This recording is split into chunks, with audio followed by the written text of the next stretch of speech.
Olá, alunos JAF, terceiros anos, professora Kelly de Biologia, sejam bem-vindos a mais uma videoaula. Estamos retornando nossas atividades depois das férias escolares, espero que estejam todos bem.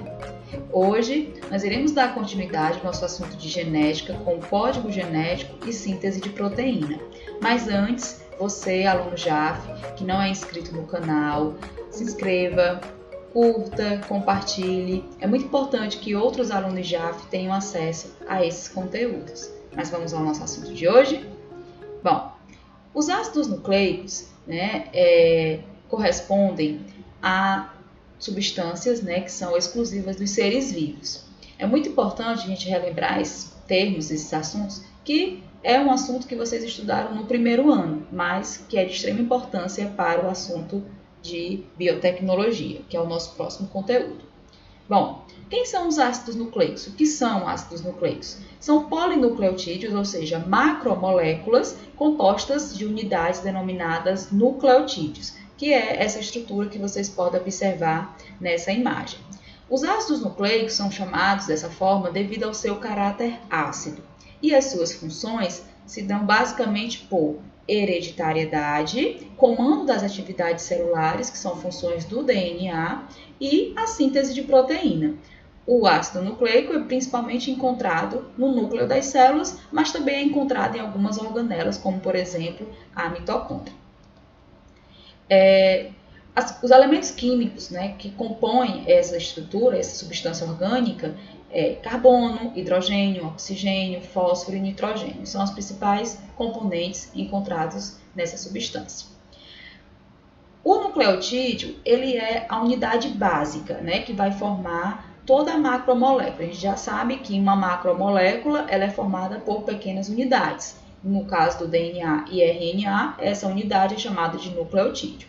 O nucleotídeo ele é formado por um grupo fosfato, que vai conferir o seu caráter ácido, o açúcar, que é uma estrutura composta de 5 carbonos, daí o nome pente, de 5 carbonos. O açúcar do DNA e o açúcar do RNA, ele vai se diferenciar basicamente pela ausência ou presença de um oxigênio. No RNA eu vou ter um oxigênio a mais, que vai conferir aí, a formação de uma hidroxila, e o DNA, ele perde um oxigênio, daí o termo desoxi, vem da perda de um oxigênio. Essa estrutura que nós podemos observar aqui, ela vai compor aí os açúcares, do DNA e RNA. Nós temos aqui também as bases nitrogenadas, que compreendem a dois grupos. As púricas, que é a adenina e guanina, e as pirimídicas, citosina, timina, uracila. Aqui nós temos uma imagem mais simplificada dos dois tipos de nucleotídeos, o fosfato, que é comum aos dois, DNA e RNA, o açúcar de 5 carbonos, desoxirribose e ribose, e as bases nitrogenadas. Observem que nós temos 5 bases nitrogenadas, adenina, timina, guanina, citosina e uracila, e observe que cada nucleotídeo ele vai ter 4. Sendo que uma delas é exclusiva, timina do DNA e uracila do RNA. Ainda falando de bases nitrogenadas, vamos observar aqui as diferenças, As bases pirimídicas são aquelas mais simples, ou seja, que possuem somente um anel. E aí nós temos aqui a citosina, timina e uracila. Já as púricas são aquelas que têm 2 anéis. A gente percebe aqui a adenina e a guanina, ok? Os ácidos nucleicos, que são 2, o DNA, que é o ácido desoxirribonucleico, e o RNA, que é o ácido ribonucleico. As principais diferenças, além destas que eu citei anteriormente, elas também têm uma diferença na estrutura. A estrutura dos ácidos nucleicos se diferencia principalmente nas fitas. Enquanto que o DNA ele possui 2 cadeias, em dupla hélice, que faz uma escada helicoidal. O RNA ele possui apenas uma cadeia, apenas uma fita de polinucleotídeos que se enrola sobre si. Observe que as 2 fitas de DNA, elas são unidas entre elas por meio do encontro das bases pareadas, bases nitrogenadas. Adenina com timina guanina com citosina. A gente faz até uma brincadeira, dizer que é Agnaldo Timóteo e Gal Costa. Lembrando que a parte central do DNA, o encontro das bases, é feito por essa estrutura de bases nitrogenadas, enquanto que essa fita lateral, essa fita azul, ela é composta das duas outras partes dos nucleotídeos, que é o açúcar e o fosfato, ok? Que vai conferir aqui. Já o RNA, ele possui uma única fita. Ainda falando dessa estrutura, dessa união, das duas fitas de DNA, observem que a união entre uma adenina e uma timina, uma guanina e uma citosina, se dá por pontes de hidrogênio. São ligações que ocorrem entre elas. Já a ligação que ocorre entre um nucleotídeo e outro nucleotídeo se dá pela união de uma pentose com um fosfato com uma pentose, e essas ligações são chamadas de ligações de fosfodiéster, ok? Dando continuidade, a gente tem aqui falando um pouquinho mais ainda sobre esse emparelhamento das bases, adenina que sempre se liga com timina e guanina que sempre se liga por citosina. Essa ligação, como eu já falei, se dá por pontes de hidrogênio. Ela pode ser tripla, ligação de guanina com citosina, e ela é dupla, adenina com timina. Essas ligações, como vocês podem observar, essa relação, ela sempre ocorre dessa maneira. Sempre timina com adenina, citosina com guanina. Adenina, timina, guanina, citosina. Então, essa relação, ela sempre vai ser dessa forma. Existe uma regra chamada de regra de Chargaff, que afirma a razão entre essas bases. O que é que isso significa? Que a quantidade de timina que tem de um lado do filamento vai ter de adenina do outro. E, consequentemente, a quantidade de citosina de um lado de um filamento terá de guanina do outro, conhecida como regra de Chargaff. Nessa tabela, nós temos aqui a diferença básica, as principais diferenças, um resumo entre o DNA e o RNA. A primeira diferença está no açúcar, do DNA desoxirribose, RNA ribose. Base nitrogenada tem a timina como exclusiva do DNA e a uracilo como exclusiva do RNA. E quanto à estrutura tridimensional, o DNA é composto de duas fitas, enquanto que o RNA possui somente uma fita. Dando continuidade, nós vamos falar um pouco agora sobre a replicação do DNA, os tipos de RNA e a síntese de proteína. É muito importante lembrarmos que o DNA, a sua natureza química, dos cromossomos, basicamente é o DNA. Aprendemos isso no início do ano, que o DNA, na realidade, ele, ao ser condensado, vai formar os cromossomos. E os fragmentos de DNA são os genes, que é a principal informação hereditária. Esse DNA, esses genes, eles comandam toda a atividade e o funcionamento celular, de extrema importância. A estrutura do DNA, que é dupla hélice, toda essa estrutura, ela foi definida, proposta em 1953, por dois cientistas, Watson e Crick. Tem outra, cientista que também definiu isso, então na próxima aula a gente vai falar um pouquinho sobre ela. Dando continuidade, vamos falar agora um pouco sobre um papel muito importante, uma característica essencial do nosso DNA, que é a duplicação. Para que as células se dividem, possam se dividir, a gente aprendeu isso em mitose e meiose, é necessário que o material genético ele também se duplique. Essa duplicação ou replicação ocorre quando o DNA ele origina duas novas fitas, dois novos DNAs idênticos ao original. Para que isso aconteça, existe a ação, o envolvimento de algumas enzimas, como por exemplo, DNA polimerase, que vai catalisar a união dos desoxirribonucleotídeos e irão compor essa nova fita de DNA. E a DNA ligase, que é responsável pela união, como se fosse uma espécie de cola. A DNA helicase, ela rompe as pontes de hidrogênio, para preparar o DNA para a duplicação. Então, vamos observar aqui. Nessa imagem, vocês podem perceber o momento de formação do da divisão e formação das novas fitas de DNA.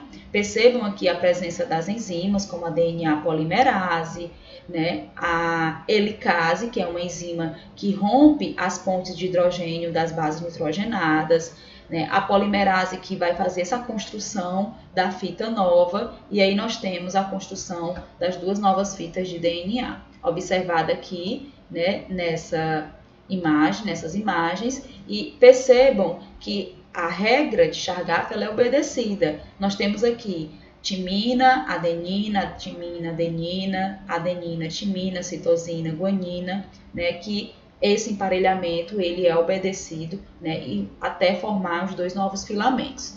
Existe uma característica, uma informação muito importante em relação à replicação, que a replicação do DNA ela é semiconservativa. Por quê? Porque se vocês perceberem, as duas novas fitas de DNA, ela possui aqui uma fita nova e uma fita original, que é a fita antiga. Então, como ela mantém, a nova fita de DNA, ela mantém um filamento da fita original, ela é semi-conservativa. Aqui nessa imagem, nessa animação, vocês podem observar o momento em que vai ocorrer a duplicação do DNA. Como é que ocorre? Vem a enzima helicase, que vai passando e quebrando e rompendo as pontes de hidrogênio. Em seguida, vem a helicase, que é uma enzima que vai fazer a construção, né, de toda a formação aqui do novo filamento. E até romper toda essa estrutura, né, vai sendo formadas as duas novas fitas de DNA. Observe que cada fita de DNA possui um filamento antigo e um filamento novo. Daí o nome considerada de ser semi-conservativa. Ok? Agora vamos falar um pouco sobre os tipos de RNA. O RNA, basicamente, ele é uma estrutura que tem como principal característica ser uma molécula de cadeia simples, preferencialmente encontrado no citosol ou no interior do núcleo. Ele tem como principal função a síntese de proteína e ele é produzido quase que exclusivamente a partir da molécula de DNA. Aqui nós temos a sua imagem, mostrando toda a sua estrutura, as suas ligações. Percebam que aqui no RNA eu não vou encontrar timina, né, porque a timina ela é substituída pela uracila. Então, fiquem bem atentos a esses detalhes. Dando continuidade, vamos ver aqui os tipos de RNA. Existem 3 tipos de RNA. O RNA mensageiro, que é aquele que pega a informação, ele é formado a partir de um molde do DNA e ele contém toda a informação, que são esses códons, essas letrinhas, as bases nitrogenadas, que vão determinar o tipo de proteína que vai ser formada, visto que a função do RNA é síntese de proteína. Nós temos também o RNA transportador, que é o RNA que tem como principal função transportar os aminoácidos, né, que é a menor unidade que vai formar as proteínas, é a unidade básica das proteínas. Esse RNA transportador ele faz isso por meio da ligação peptídica dos aminoácidos. Aqui nós temos uma imagem. E por último, nós temos aqui o RNA ribossômico, que é um suporte para o acoplamento, ou seja, a união do RNA transportador com o RNA mensageiro. Nesse RNA ribossômico, que é o local onde ocorre a interação entre esses dois primeiros RNAs, vai ocorrer a formação, né, da proteína por meio das ligações peptídicas entre os aminoácidos. E aqui nós temos uma imagem. Nesse momento, a gente vai perceber agora que a formação do RNA mensageiro. Todo RNA, né, que é produzido a partir de um molde do DNA. Essa formação dá o seu nome de transcrição, porque está pegando a informação, está transcrevendo a informação do DNA.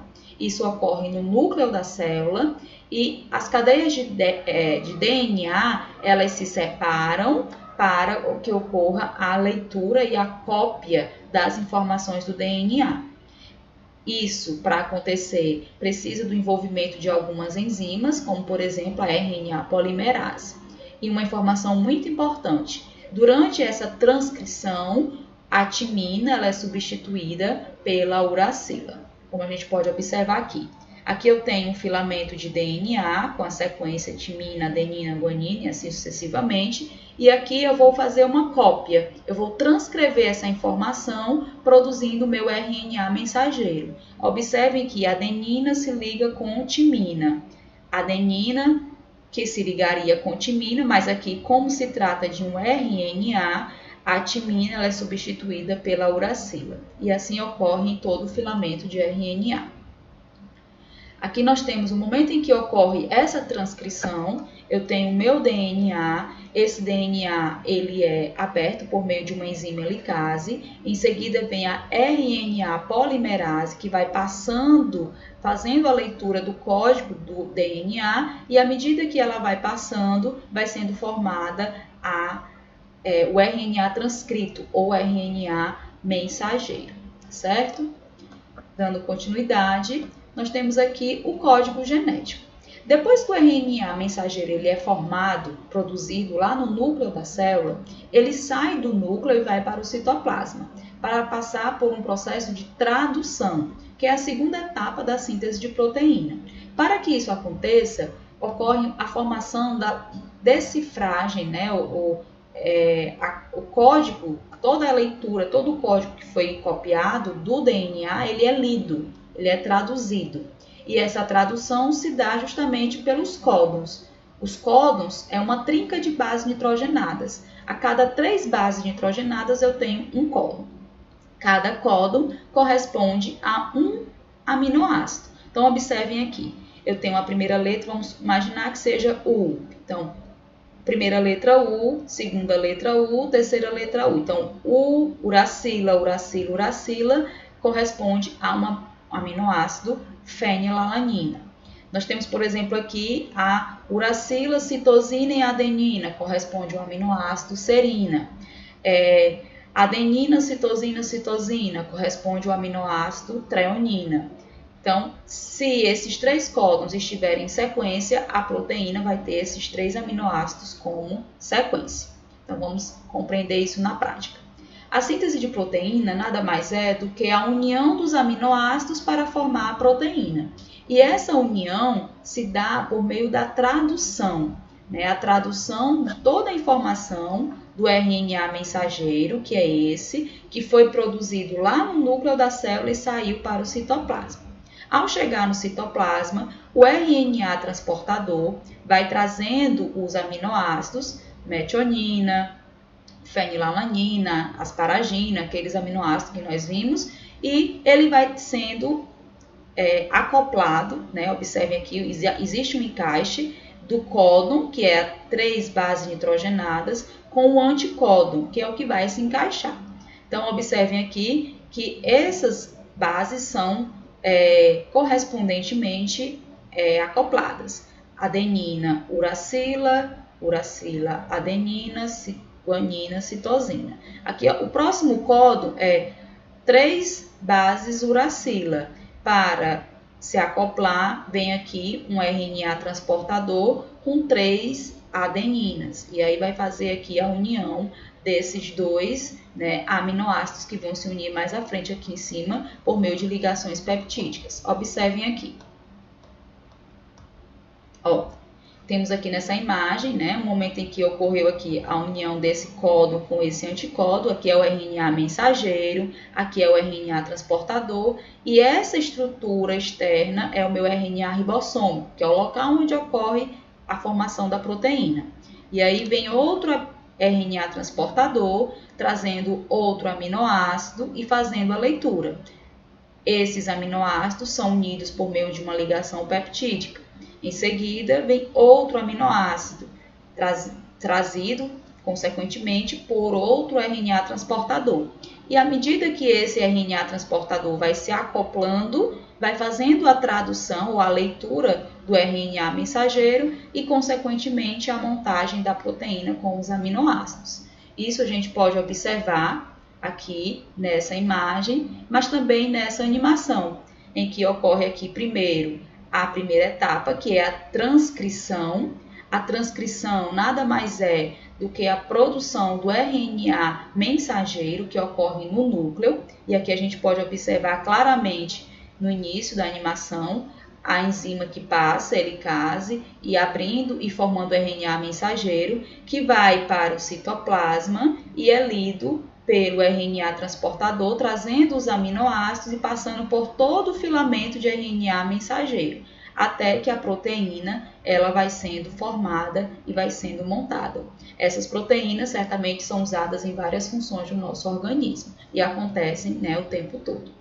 Então, com isso, nós encerramos a nossa aula de hoje. Espero que tenham compreendido, né? Façam as atividades propostas e até a nossa próxima aula.